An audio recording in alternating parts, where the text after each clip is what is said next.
মার খাবি কিন্তু। না, বের করবো না এখন। চুপ করে শুয়ে থাকো, দুষ্টু ছেলে।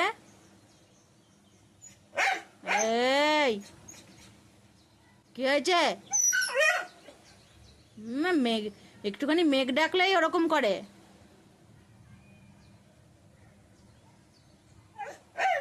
কি ভয় কিসের? আমি রয়েছি তো।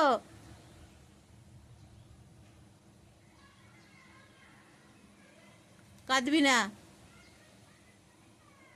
কি দেখেছিস? ভুলু এসছে নাকি? ওই দা ভুলু, ওই দা ভুলু। ভুলু, ভুলু কই? ভুলু কই?